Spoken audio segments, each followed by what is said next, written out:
Ladies and gentlemen, welcome to You Should Know This, the popular trivia show where Ron Placone, very knowledgeable about music, will read a line from a popular piece of mainstream music that I probably don't know. And then I will read a line from a movie that Ron thinks has never heard of and This is probably a TV show. thinks is Everything's probably TV show. a TV show. All right, Ron, you All go right, first.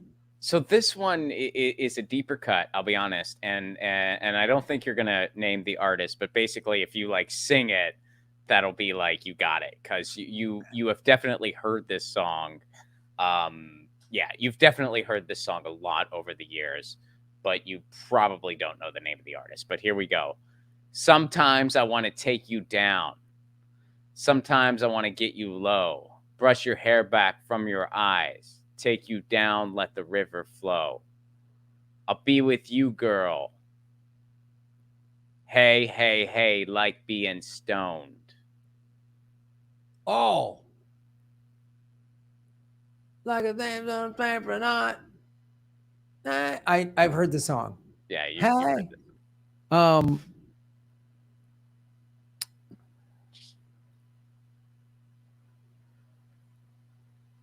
oh, like that. No. So the name of the song is that is Well, the name of the song is one word. I'll give you that hint. Be with you, girl, like being. Hey, hey, hey, like being stoned. oh, so it's not stoned. It's the same name of the song. It's not stoned. No. I've heard the song. Hey, hey, like a Russian cosmonaut. Like I know all the other words except for the word of the song. So it's not cosmonaut. No.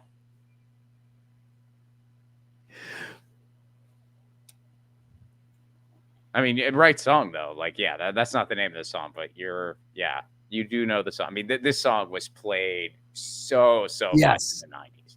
Like, you could not. I mean, this song was played a couple times an hour from like '93 when it was released to like '97.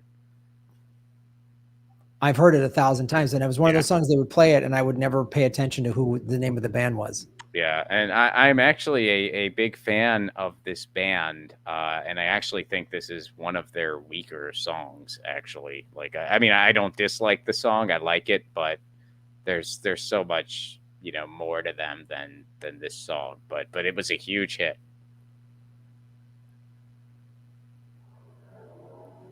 Sugar Ray.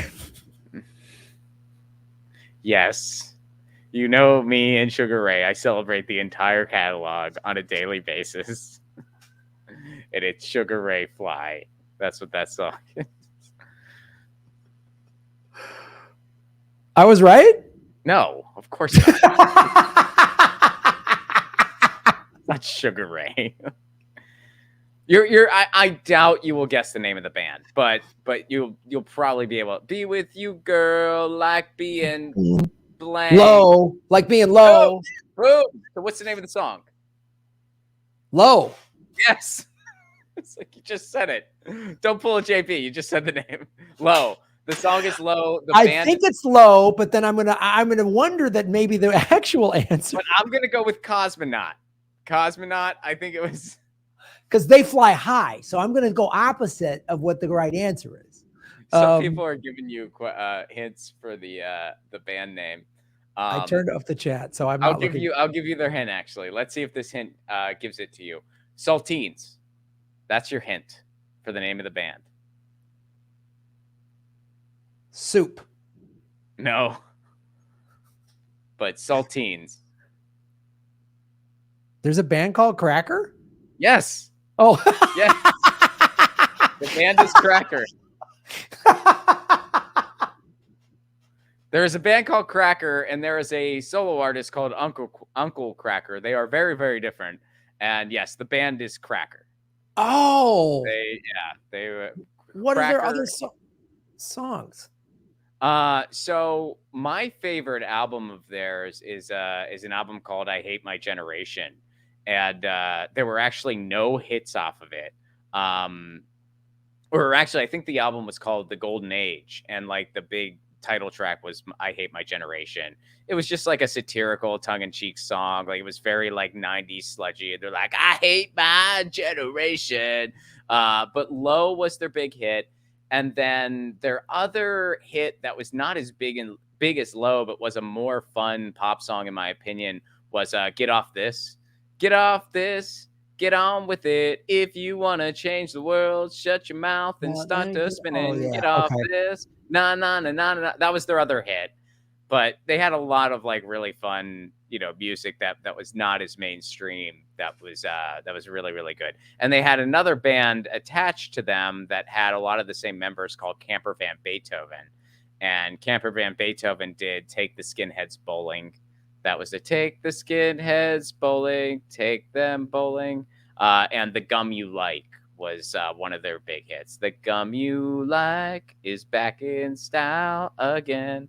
It was just really fun, quirky, like cerebral, like pop, punky rock music. And yeah, I mean, they're good at what they do. They're good. David Laurie has not great opinions on net neutrality. Him and I butted heads about politics once on Twitter, but I remain a big fan of the music.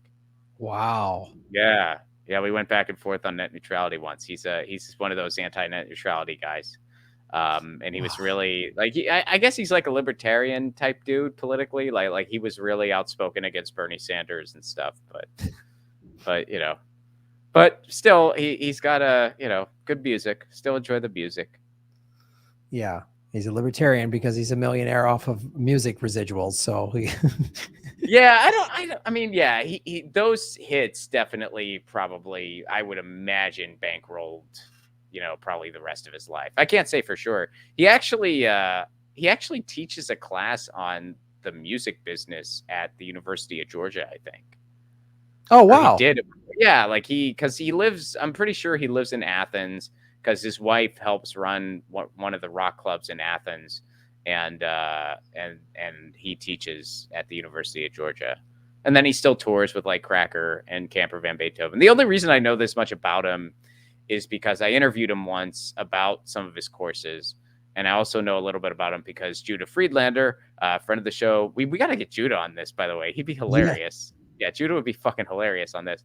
But Judah, when Judah was at, I think the 40 watt, he's just like, dude, the guy from Cracker's here. And I'm like, yeah, I think his wife works there. So yeah, anyway. That's awesome. Yeah, reach out to Judah and see if he wants to come on next month. I will, absolutely. Yeah. All right, Ron. Yeah, and I'll mention thank you, Kate, for putting that up. I'm premiering a show on September 10th in San Pedro, my neighborhood, here in Los Angeles, at a place called the Corner Store. It's an outdoor thing. It's at 2 p.m. in the afternoon, so you can come out to San Pedro, see my show. It's only going to be about an hour, maybe a little less. You can be at the beach by 3. That's my plan, actually. So come out. I'm doing a historical interpretation of Lucian the Satirist. He was a satirist that existed in between the ancient Greeks and the Renaissance. Been wanting to do this project a long time. I finally wrote it. So I'm going to be doing it on September 10th. And then I'm probably going to be doing it at Renaissance fairs in the area in 2023. So come check it out. It's free. Dude. So can't beat that. Free show, historical interpretation. It's basically like if a historical figure did stand up, and there's some music involved too. So it should be a fun time. Awesome. So check that out. The link is right out there. Just go to ronplacone.com, everybody. Yep. Okay, Ron. All right, buddy. Here we go. Yes. All this romance stuff is nice, but I'm a sure thing. Adam Sandler said that. That's Adam Sandler. Wait, seriously? That's not? Fuck. All right. I thought that was from like Wedding Singer or something. Damn it. It wasn't Adam Sandler. He might have quoted this movie in one of his, I don't know for certain, but this original quote is definitely not Adam Sandler. Damn it. Is this like old? Is this really old? This is late 80s, early 90s. Oh, so it's not that old. I mean, yeah. Okay. Late 80s, early 90s. All this romance. Say anything. No, but I think I've done that movie in the past. That was Yeah. Oh yeah, you've done a few from that. Fuck. It's definitely a rom-com, right? Like it's a romantic movie. Yes. Okay. Yeah, not full com. It's more of a romance story that has some humor in it. It's not full on like wacky Okay. Okay. rom-com, but it's like it's yeah. Ah, shit. I thought I had this one. All this romance stuff is cool, but I'm a sure thing. Outsiders. No, based on the S.E. West Haney Side movie. Story. No, they didn't do that in the That's late not from the 80s. musical. That wasn't one of the Jets said that. It's one of the other ones. I'm actually making sure I'm looking it up so I can give all the. Oh man, I totally thought that was from Wedding Singer. No, that wouldn't make sense to be from Wedding Singer. All right, late '80s, early '90s. I'll give you the exact year. It was not Pretty literally. Woman. Yes, that's correct. Absolutely. Yeah, I knew it. Yes. 1990. Yes, All right. that's Julia Roberts' line when Richard Gere is like takes her in the woo. He's got the champagne and the strawberries and the nice hotel room, and she goes, "I know this is all nice and everything, but I'm a sure thing." and yeah, that's the line. Which I actually used that on a girl once. You I did? knew this girl was really into me, and we went out on a first date. I could tell she was like a huge, like, you know, I knew she was really into me, and she was like, I don't think she knew that I like flat out didn't drink. But she's like, I'm gonna get a drink. She's like, what are you gonna get? And I go, you don't need to get me drunk. I'm a sure thing. And this big smile hit her face, and I was like, oh yeah, this is awesome. Nice. Yeah. And I've had a girl say that to me as well. Yeah. That's cool. If a girl said that to me, I would not get the reference, so that it would just be ruined, you know? She'd say that, thinking I'd be like, oh, nice, pretty woman. And I would just be like, cool, good to know. And she'd be like, you're not good with movies, are you? Well, no. You should maybe get a segment that can help you with this. I'll say this, in both instances, I wasn't necessarily quoting the movie to say like, hey, do you get this movie quote? I was telling her, I'm a sure thing. You don't have to get me. I was being funny, but I was also saying like, yeah. No, you don't have to like wonder where this night's going to go. Like, no, fair enough, man. Yeah, I mean, I figured that was kind of what. I mean, I didn't think you were gonna be like, you don't know what movie that's from, and then storm out, be like, date's over. This is bullshit. I bet you're gonna ask me if I know this cracker song you like. It's not gonna work out. You don't know a Gary Marshall directed rom-com? Get out of here, pretty girl that wants to have sex with me. Take it. Take your lack of knowledge elsewhere. I would say Pretty Woman definitely qualifies rom-com. You would say it's like not quite com. I guess I should have just said yes. It is a rom-com. It's directed by Gary Marshall. Jason Alexander is in. This is before Seinfeld, so he's a pre-megastar. Jason Alexander, who's very funny in it. Giancarlo, or no, what's her name? She plays the best friend. You're getting into deep cuts, dude. I know Richard Gere, Julia Roberts. Laura San Giacomo. You know what's interesting? Here's some fun, like serendipitous stuff, and I know these are going to be separate clips, but the game show today, the last answer was Buddhism, and who is a prominent celebrity Buddhist? Richard Gere. Yes. Huh? I bet you didn't know I knew that, but I do know that. That's impressive, and Well, you want me to tell you why I know that? Yes. So the reason I know that is because I went to Indiana University, which is one of the main hubs in the country for Buddhism. And the reason that's the case is because the university was one of the first universities in the United States to bring in the Buddhist monks to do their study. And they really loved the peaceful tranquility of Indiana. So a lot came over to study and just to live. And they brought that culture with them. So Bloomington, Indiana is one of the biggest epicenters for Buddhism in the country. So Richard Gere, I don't know if he still does, but for a long time, he would go to Bloomington like at least once a year to like study and do, whatever, stuff. So that's whatever why. Buddhism. Well, yeah, I don't know. I mean, I don't know what Meditate, all like meditate, chant, like whatever. I mean, I don't know if he was in that sect that chants or not, but like but because I don't know all the ins and outs, but that's fascinating piece of knowledge, trivia round. I didn't know that. I've performed in Bloomington a bunch of times at the Comedy Attic. I never knew that. That's really cool. I'll give you some movie trivia. So Gary Marshall directed Pretty Woman. And then the three of them did a movie later in the late 90s. They did another movie, Runaway Bride. And Gary Marshall said in an interview after that movie, he goes, when I did Pretty Woman, Richard Gere was already a big star. Julia Roberts wasn't that big yet. But when I did Runaway Bride, they were huge megastars. So we're trying to shoot these scenes, and Julia Roberts is talking to her agent or manager, and Richard Gere, and this is Gary Marshall. He's like, Richard Gere's trying to book the Dalai Lama into the Madison Square Garden. Like, it's a whole thing. And he goes, I said, you guys, if you don't dial into this scene, it's going direct to video.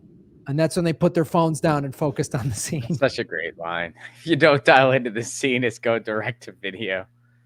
What's like the modern day? It's just like, I guess like the modern day equivalent. If you don't dial into this scene, it's going to die on Vimeo, a slow death or something like that. That's like the new direct to Vimeo or video line. It's going to be like on Amazon, free with ads or something like that's where it goes. Melissa in the chat gave me a fair correction, by the way. She said that they were very impressed by Bloomington specifically, not necessarily Indiana, that's true. Fair point. That was... I'd be curious to know what the Buddhists think of like Martinsville, Indiana, the birthplace of the KKK. I wonder what. Right. Fair clarification. And yeah, I as somebody who spent some time in Bloomington and really have a lot of love for that town. Yes, Bloomington is not necessarily representative of a lot of other stuff you see in that state. It is very much the Austin of Indiana in many ways. So, yeah. Well, there's a lot of those little enclaves. I mean, there's Austin. There's, I mean, all of those. I mean, even like everyone thinks Oregon is really progressive, which it is, but rural Oregon is pretty conservative, man. Like, and there's neo-Nazis in there. So Eugene is sort of surrounded by a lot of that. Yeah. Well, Eugene is like maybe one of the most lefty places in the country, but then you go like an hour south and you're in Grants Pass, which is a literal fucking Klans town, dude. Yeah. That's the only place. I mean, honestly, I've traveled almost everywhere in the country at this point. The only place where like, even as a straight white man, I did not feel comfortable was fucking Grants Pass, Oregon. That place is fucking freaky, dude. I mean, if you just kind of look like a little weird or like you don't totally belong, like people will just yell at you to like stop walking around their town and shit. Like it was. I went to a bookstore. The political section in the bookstore had two authors, Glenn Beck and L. Ron Hubbard. Those were the those fucking dude. Those Klan towns, dude. I've been in like the deep hood where I was the only white dude and I felt a little uneasy. I'd rather be in that than a Klan town. The Klan towns are scary as shit because anyone that's an outsider, they don't like.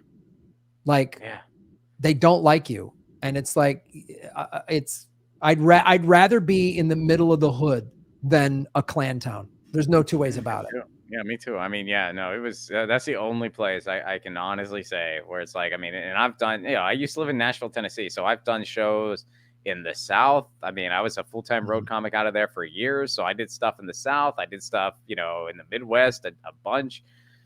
And man, that's the only place that was, I felt a little, I almost drove, I was living in Seattle at the time.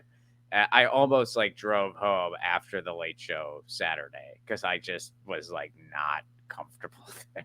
Yeah. I think I ended up just sleeping, and then like early Sunday morning, I was happy to hightail it home, but I was like, man, I do not want to be here. Yeah, it's one of those road town when you're on the road going, should I just drive as far as I can? And if I really have to, just get a $50 like, Motel 6 if I can't, just to spend the $50. And when you're on the road, $50 is a lot of money. So you're like, do I get lynched or do I spend $50? Yeah, I mean, the hotel was nice. I mean, I had no complaints about the hotel, but it's like, yeah, I mean, I went for like a walk in the town. I was like, man, I wish I just kind of stayed in my hotel room today. Like, Yeah, no, oh, no doubt. You're just like, oh, you think like, oh, I'm in this cool little town. I'll go out and explore like you've done a million other towns. And there you go, ooh, no, I'm not yeah, exploring. yeah, dude. Good to see Johnny Sparkles in the chat. Well, that's our show, everybody. I've got some live dates. Please go to grahamelwood.com. I'm in Madison, Wisconsin, October 20th. And Cincinnati, the 22nd. I'm going to have Detroit up the 21st in a second. And then Chicago, I'm doing my special October 26th. So the dates leading up to that, Madison and Cincinnati, are me like getting ready for my special taping. So if you're anywhere in the Midwest, please come out to any of those shows, because it'd be great to have all you guys out there. And then Lee Camp and I are doing Government Secrets live in London, musical guest Eleanor Goldfield, and special guest George Galloway. So that's Government Secrets live in London, and all those tour dates are at grahamelwood.com. Ron, tell everybody about your shows. Yeah, well, I got September 10th at the Corner Store in Los Angeles, specifically in the San Pedro neighborhood. I'm going to be premiering a new show, a historical interpretation of Lucian the Satirist. You can totally check him out. He was an ancient orator in between ancient Greece and the Renaissance. And so, yeah, I'm premiering that show. It's 2 p.m. It's a Saturday afternoon. It's a historical interpretation piece. I've been thinking about doing it for 10 years. Finally got around to writing it in June. So I'm excited to finally try it and bring it to the world. And after I do it in September, I'm probably going to be bringing it to some Renaissance fairs in 2023. So it's a cool new project. Can't wait to premiere it for everyone right here in Los Angeles in September. It's a free show, so come check it out. And I'll have some 2023 stand-up dates coming up real soon. Awesome. Yes. And I'm sure Ron and I at some point will be back on the road together at some point in 2023. We'll be doing that because we really appreciate everybody that came out to Portland, Seattle, and Vancouver 2 weeks ago. Thanks for bearing the heat for us. Yeah. Thanks for sticking it out. Especially, I know the venue in Vancouver was crazy. I mean, there was nothing anyone could do about it, but it was crazy hot in there. So, yeah, we really appreciate everybody bearing the heat for us. So thank you.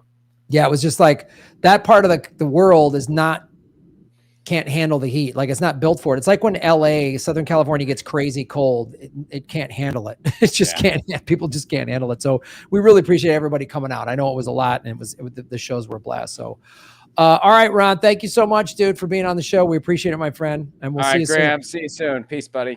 All right, brother.